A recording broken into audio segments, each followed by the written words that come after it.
Good morning. Good morning. Welcome to the Church of the River in beautiful downtown Memphis. My name is Christopher Douglas, and I'm a proud member of the board here, and I'm the worship associate today. And so if you are joining us for the first time, and I know we have visitors today, either in person or online, so that's my way of saying I am not Reverend Sam Teitel. He is taking a break for 2 more weeks, and we are so blessed, so happy to have Lindsay Donnelly-Bullington. Yes, absolutely.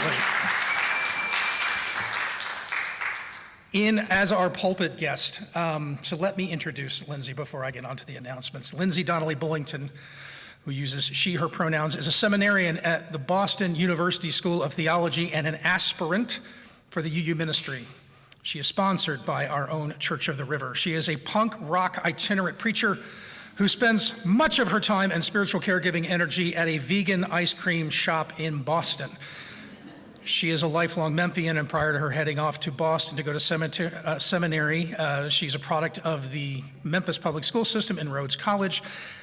So this is where my ego comes in, and I have to make it about me. She is near and dear to me because I had the privilege of watching her and her sister Emma grow up.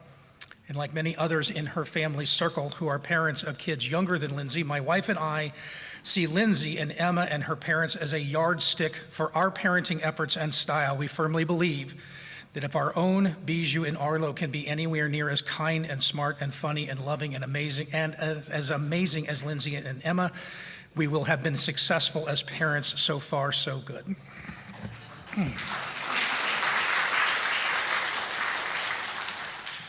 Thank you for indulging me of that. I went a lot faster last week because we didn't have any air conditioning.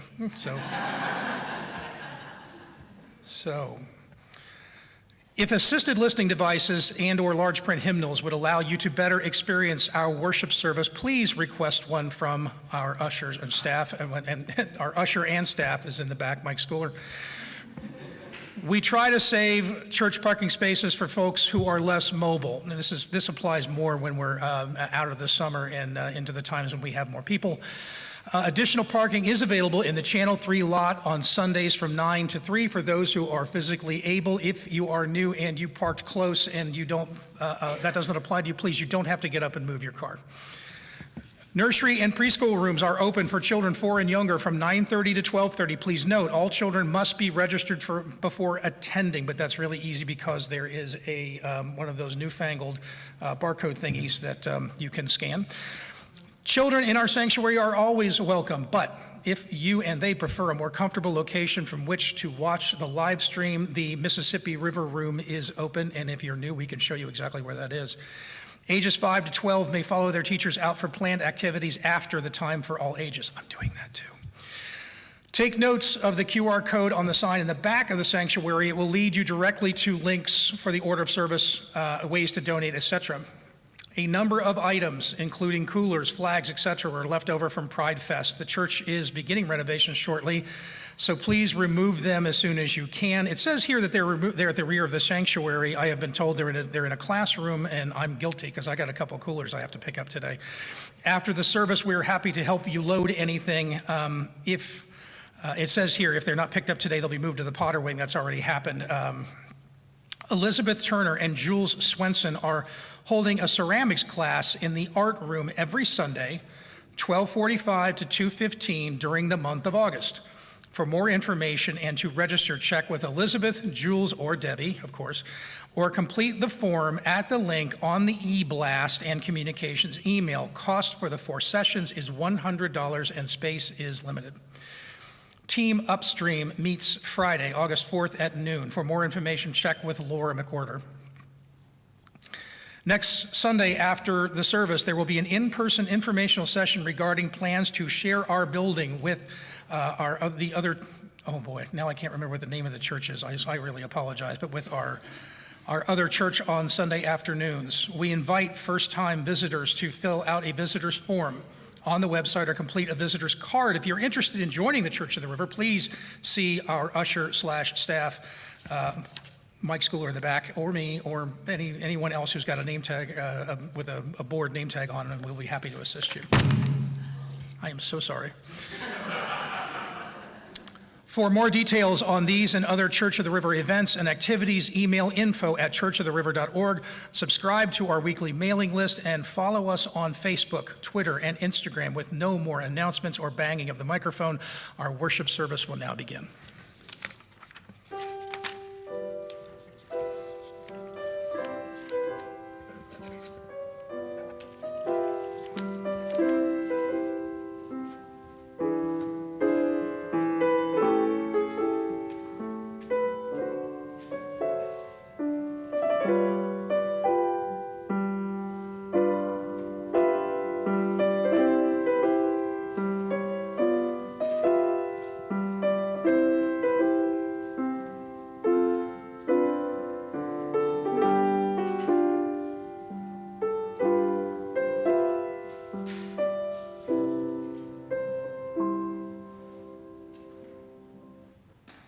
Good morning.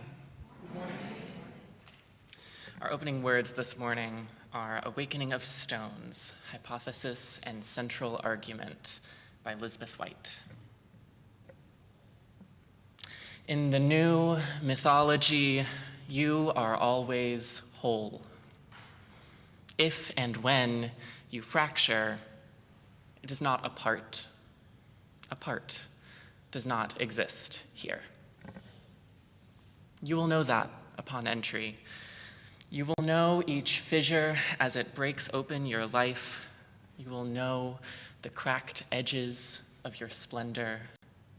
You will know the steady tear and repair of your muscles. It is true, the work is letting go while pulling back together. It is true, the heart is broken less by pain, more often by the beauty we fear we cannot offer. You are born knowing how to make the sounds of your heart. You are born knowing how to make your hands into wings.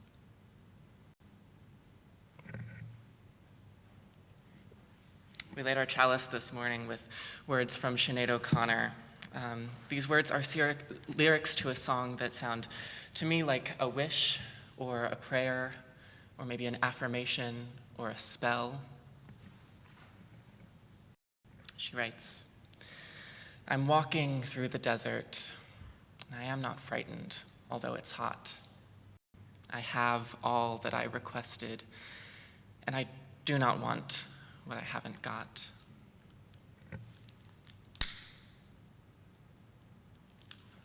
We light our chalice with the radiant fire of commitment, the blaze that might be like our passion, the iridescence that might be like our welcome, the warmth that might be like our fierce love. Steady in our chalice, our lantern guiding our quest for truth and meaning. Please join me and rise as you are able and sing hymn number 326, Let All the Beauty We Have Known.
story for all ages, and Lindsay has generously allowed me to use the wireless mic, my own thing for that, and I really appreciate it.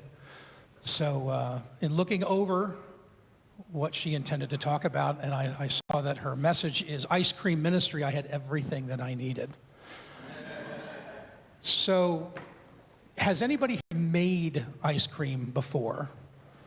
Okay, and either whether it was with some like newfangled thing or the old wooden bucket with salt and right, okay, I see some people nodding about that. I am old. So whether you've made it, if you haven't made it, everybody in here, except for those who are horribly lactose intolerant, have probably eaten it. The message that Lindsay's going to be bringing us is how something just as simple as ice cream can bring us such great joy. Celebrating, appreciating the little miracles in our lives. But when I think about ice cream, I think about Eddie Murphy.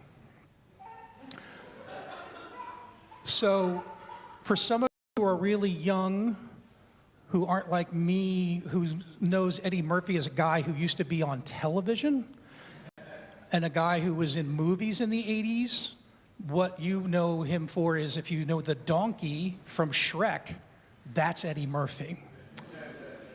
But Eddie Murphy had a routine that he did about ice cream. Eddie Murphy grew up in a neighborhood called Bushwick in Brooklyn. And Eddie Murphy, it's the 70s, so nobody has phones. They had no money. Maybe they had a broomstick and a ball for playing stickball, but they're out in the street all day long and just trying to keep themselves occupied until they were allowed to come home. And it's hot in the summertime in New York and no air conditioning in the building he grew up in, but then they'd hear that sound, the sound of the ice cream man. And then Eddie would look up at his building and say, "Mom, ice cream man! Ice cream man is coming! Ice cream man is coming! Throw down some money!"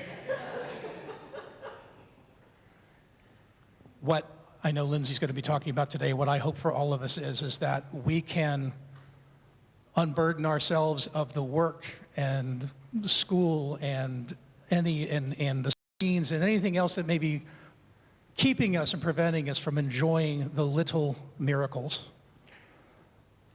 So with that, I will ask you to hold up your blessing hands and repeat with me: you are beloved, you are powerful, you are sacred. Go in peace.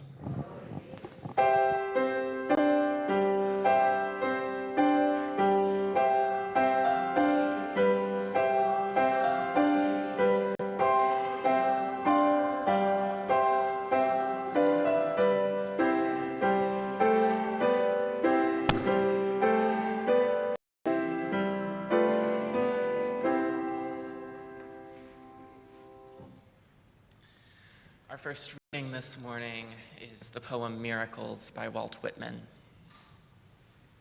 Why, who makes much of a miracle? As to me, I know nothing but miracles.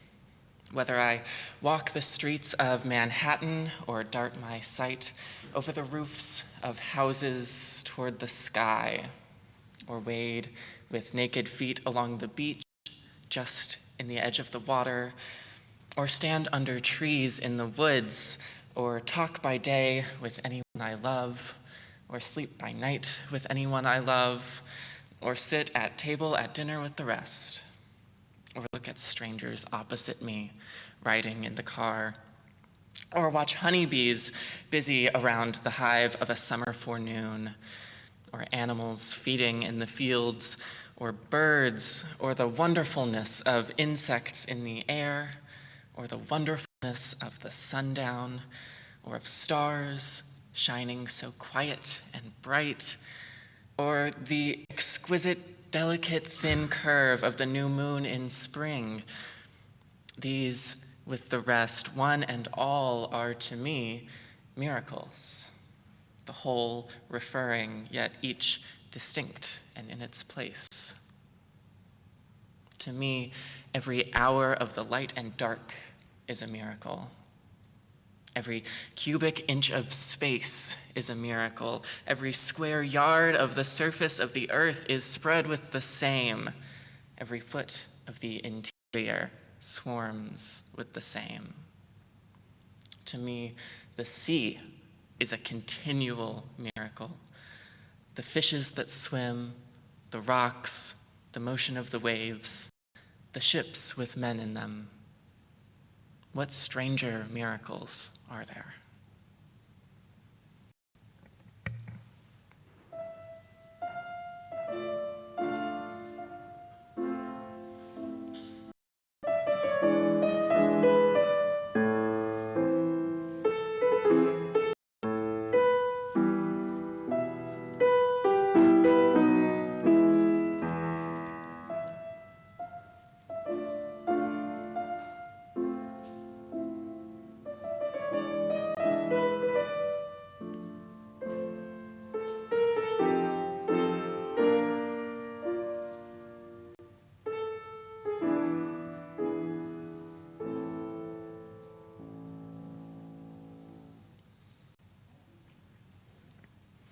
Our second reading this morning is The High Five from Strangers, Etc. by the poet Ross Gay.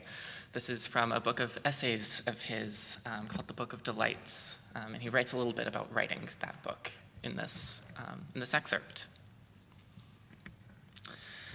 Today, I was wandering the square of the small Indiana town where I gave a poetry reading at a local college. As I was finishing circling the square, I passed a storefront garage with huge "Make America Great Again" signs. It was a foreign auto repair shop, and inside were mostly Toyotas and Hondas. I settled into the coffee shop, took my notebooks out, and was reading over these delights, transcribing them into my computer. And while I was working, headphones on, listening to the new De La Soul record, I noticed a girl. She looked 15, but could have been, I suppose, a college student, standing next to me with her hand raised. I looked up, confused, pulled my headphones back, and she said, like a coach or something, "Working on your paper? Good job to you. High five." And you better believe I high-fived that child in her pre-ripped Def Leppard shirt and her itty-bitty Doc Martens. For I delight in unequivocally pleasant public physical interactions with strangers. What constitutes pleasant, it's no secret, is informed by my body. In other words, the pleasant, the delightful, are not universal. We should all understand this by now. Or when a waitress puts her hand on my shoulder, forget it if she calls me honey. Baby, even better. Or someone scooting by puts their hand on my back, the handshake, the hug, I love them both. Once I was getting on a plane and shuffling down the aisle, I saw, sitting in front of Coach, reading a magazine, my great Uncle Earl. I got down on my knees and put my hand on his forearm and said, "Uncle Earl, it's me, Ross." He looked at me kind of quizzically, as did the woman traveling with him, who did not look one bit like my Aunt Sylvia, which made me look back at my not Uncle Earl, who looked maybe like my Uncle Earl's second cousin 20 years ago. And though it was benign, no one was hurt, it was a little weird, and they looked confused. At the same time, given as Uncle Earl died about 6 months later, I'm delighted I got to see him and touch him gently, lovingly, about 1,000 miles away. Please join with me in a moment of prayer or reflection, followed by a time of silent contemplation. Spirit of life, we pray first in gratitude for the chance once again to gather together, to seek together, to learn together, and to grow together. Be with us in our in-betweens, the joy that accompanies our sorrow, our endings that are two beginnings, our beautiful and messy becomings. Divine wonder, keep us curious. May we seek always together new truths, that we might live our faiths boldly and anew. Loving God, know our hurt with us, know our fear with us, and know our love with us, know our joy with us.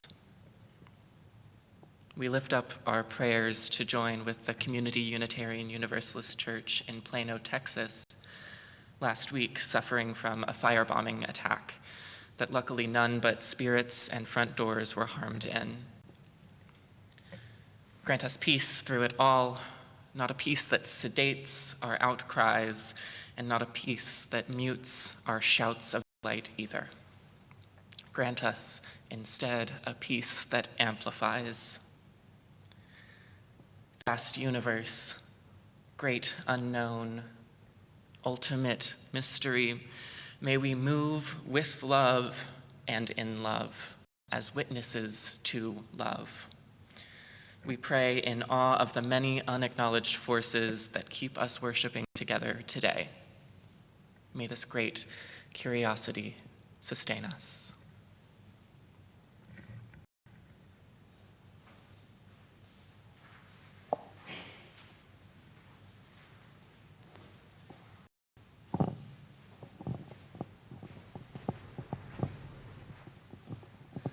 We now take an offering that allows us to exercise that all-important generosity of spirit and to support this church and its many ministries. Donations may be made either through the groovy velvet bags making their way down through all of you, or in the black box on the wall over the credenza by scanning the QR code on the sign at the welcome table in the back, via a text 901-350-2686, or on the website at www.churchoftheriver.org. The gifts of the congregation will now be most gratefully given and received.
Y'all, Debbie, our pianist today, knows how easy I am to please. Every time I come back to preach with y'all, she plays my favorite Philip Glass piece. And thank you, Debbie.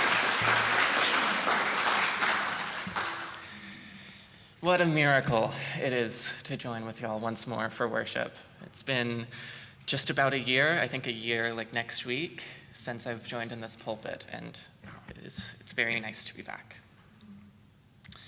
Now, when I am up in Boston, though, at seminary, I work a very special ministry that you heard about a little bit in my bio. Some people call my role ice cream scooper, but I think of it instead as a community chaplaincy. At least when I do it well, I think it can be kind of like that. I serve vegan ice cream specifically, and I get about an equal number of folks who aren't eating dairy by choice for health, by choice for ethics, by necessity, and by accident, not seeing the signs that say that all of our ice creams are made with coconut milk and trying to figure out what that taste is. I started working there because a friend worked there, who started working there because a friend worked there, who started working there because a friend worked there, and so on, kind of our own interdependent web. These days, in days kind of like this, in summer, we stay pretty busy. And if there isn't a line stretching out the door, there are plenty of pints to pack and plant-based brownies to wrap. It's easy on days like today to find that kind of work fun, enjoyable. I don't find it very difficult, and I get to be the nice person who stands in between two great states of being, from ministering in the transition between being a person without ice cream to becoming a person with ice cream. Usually involves a smile somewhere in there. But I also work there in those cold Boston winters, too, when we shorten our hours, and you can sometimes count the minutes passing between customers, sometimes hours even, with all the prep work done, little to pass the time, unless you have seminary coursework to catch up on the clock. Those days, in the winter, I can feel kind of useless up there, and I can get kind of jaded about, what am I even doing here? Sure, I'm not mad to get through my readings on the clock, but then I'll probably just get interrupted by someone who's just buying one of our pre-made pints, and if they're just buying a pre-made pint, they're probably not gonna tip. And then by the time I get back to my reading, I'll have lost my place, and I'll be confused about what all the seminary coursework was about in the first place. And I found myself in one of these spirals one winter, one day this past winter. Unusually then, two parties came in at the same time. A line. One seemed to be a mother and her young daughter, and the other was one of my regulars. He usually just gets a pint and goes. When I was helping the mother and daughter, the younger came up to the counter and confidently listed her allergies to me. And I told her how to spot on the menu which items were safe for her, there were more than she was used to getting. Her mom was helping her, asking her flavor by flavor which ones sounded good. But after each flavor, the girl would say, "I can't eat that, can I?" And the mom would turn to me and say, "She can eat that, can't she?" I got to say yes. Got a couple smiles, yeah. You know, I've learned that Boston isn't exactly lacking in vegan ice cream options.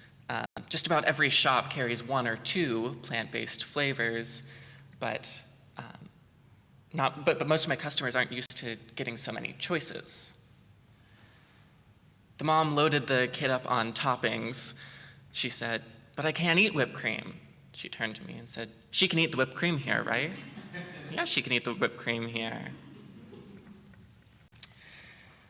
And as they were walking out, I overheard her say to her mom, "I've never had strawberry ice cream before."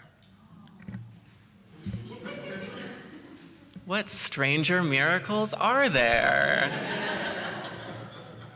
I imagine Walt Whitman might have been willing to add, what stranger miracles are there than the first taste of strawberry ice cream?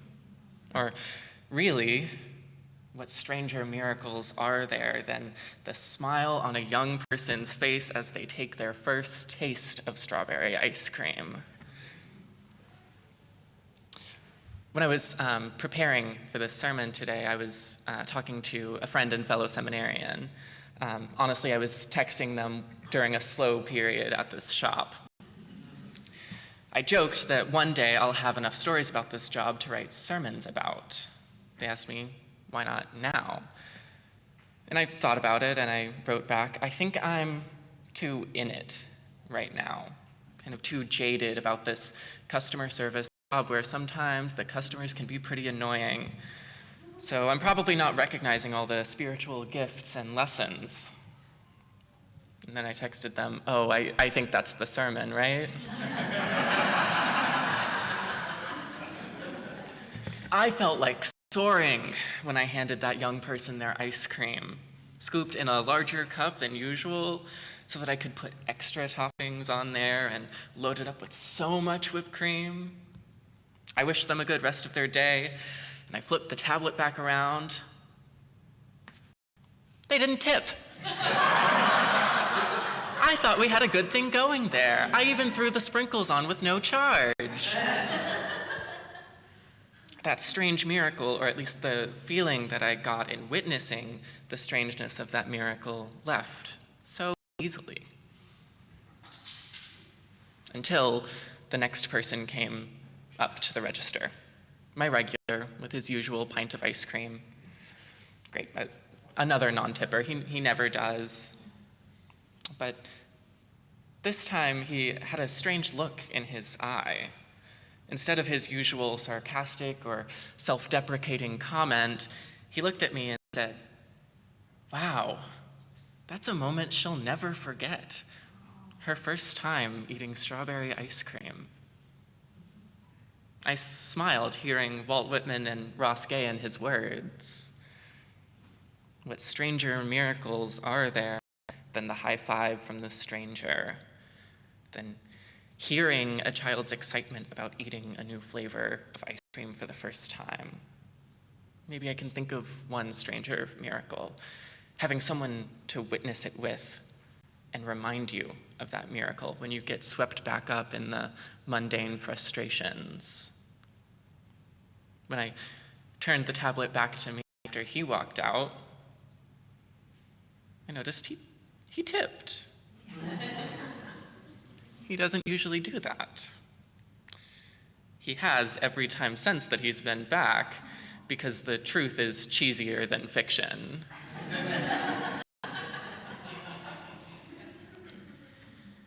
We prayed earlier in this service for the Community Unitarian Universalist Church of Plano, Texas, that endured a firebombing early in the morning a week ago today. Luckily, they sustained no damage but around the front doors because someone was witnessing the rising flame from nearby and firefighters were able to put out the fire pretty quickly. This is unfortunately the second time this summer that church in Plano has suffered. Late last month, they had a service disrupted by a homophobic YouTuber. In response, the Texas UU Justice Ministry has asked that in support we might all write letters of love and encouragement to that congregation and to at least one other UU congregation in Texas. I echo that call, but I hope to extend that kind of thanks and encouragement to you too, gathered here in person or virtually. Since the last time that I stood in this pulpit, I know that Memphis has hurt deeply, and I know that you have hurt deeply with this city. I know that this congregation has hurt deeply, and I know that you have hurt with this congregation. I know that you have hurt deeply on your own, and I hope that you have had someone to share that hurt with you. And I know that you gather with us still in the promise of our good news faith, in the promise of our universalist theological heritage, the promise that we might all feel sometime, if for a moment, the warmth of beloved community.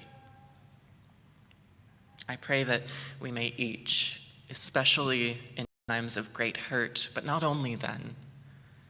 Point out the miracles that we were too scared or too jaded or too hurt to notice. In this great promise, I want to offer gratitude to you all. I want to cast a spell.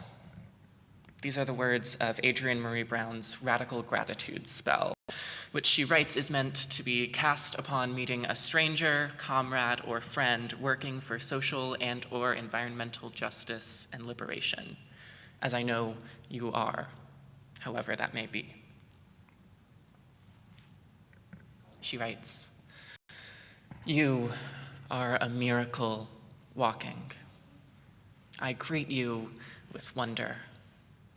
In a world which seeks to own your joy and imagination, you have chosen to be free every day as a practice.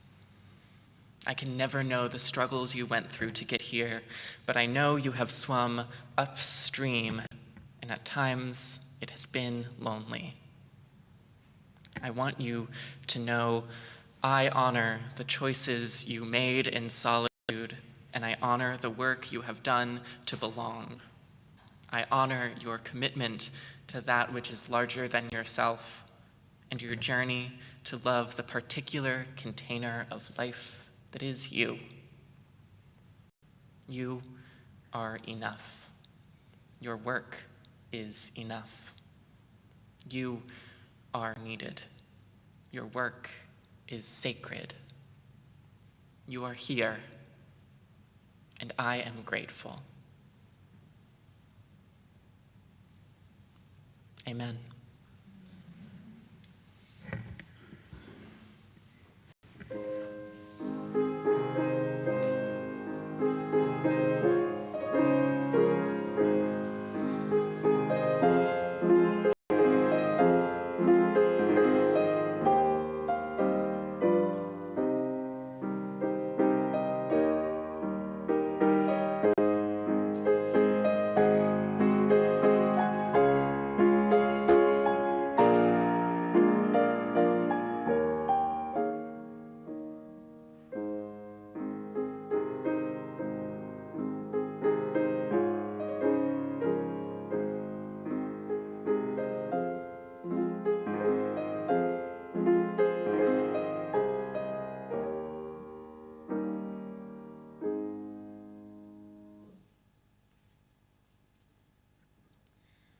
Please rise as you are able and join with me in singing hymn number 301, "Touch the Earth, Reach the Sky."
Now's the time in our service where we transform our chalice.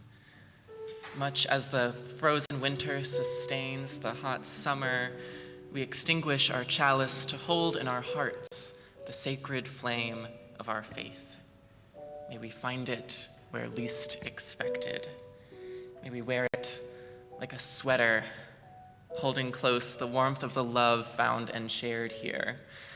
May we put it on like tinted glasses and see our world anew with the radiance of our fire of commitment.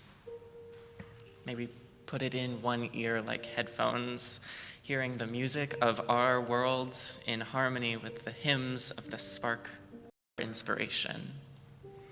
As we transform our chalice, may we honor its transformation and our own beyond our walls today.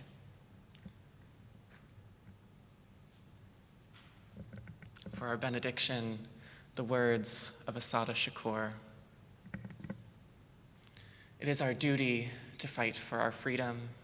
It is our duty to win. We must love each other and support each other.